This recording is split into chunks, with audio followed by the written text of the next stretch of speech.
péninsule acadienne en début de semaine. Un pêcheur s'est noyé et 2 autres manquent toujours à l'appel à la suite d'une violente tempête qui s'est abattue sur la région. Au moins 4 bateaux de pêche ont fait naufrage et plus d'une trentaine ont fait face à de sérieuses difficultés. Régent Paulin rappelle les événements. Une autre page de la triste histoire des tragédies maritimes. À peine étaient-ils sortis en mer, les pêcheurs de harengs ont été surpris par la tempête. Le vent s'est tout à coup mis à souffler à plus de 70 km/h. La hauteur des vagues pouvait dépasser les 3 mètres. Chaque équipage a précipité son retour au port, mais certains n'ont pas réussi.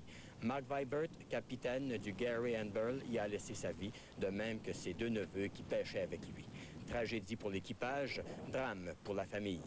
You know, when it's all from the same family, it's not nice to live with, but what do you do in a case like this? Lui-même pêcheur, il retournera en mer. I have to. I got no choice.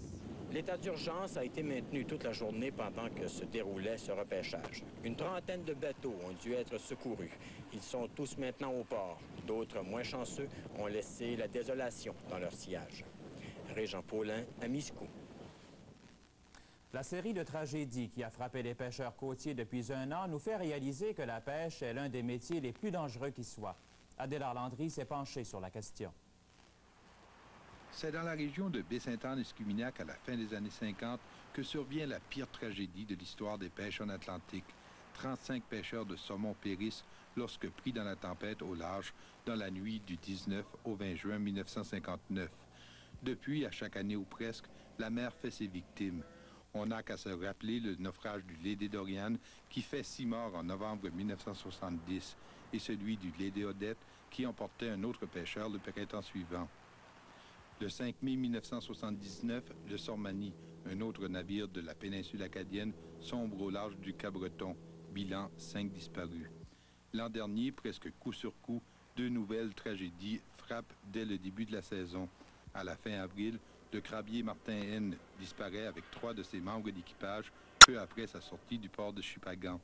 Quelques jours plus tard, un navire côtier sombre au large de Richibouctou avec ses 4 occupants. Les tragédies dont nous venons de parler sont loin d'être les seules à être survenues.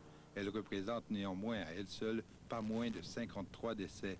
Entre 1982 et 1986, la garde côtière a dénombré 140 victimes d'accidents de pêche commerciale au Canada, une moyenne de 28 par année. En Atlantique, dans la même période, 71 pêcheurs chez les côtiers seulement ont perdu la vie. Bref, la pêche, c'est devenu le métier le plus dangereux au pays, plus dangereux que les mines, qui pourtant sont considérées comme meurtrières. Comparé à l'ensemble de l'industrie, les chiffres sont encore plus probants. Puis encore, lorsque survient un accident en mer comme celui d'hier à Miscou, c'est souvent plusieurs membres d'une même famille qui partent et qui souvent ne sont jamais retrouvés. Un reportage d'Adélard Landry.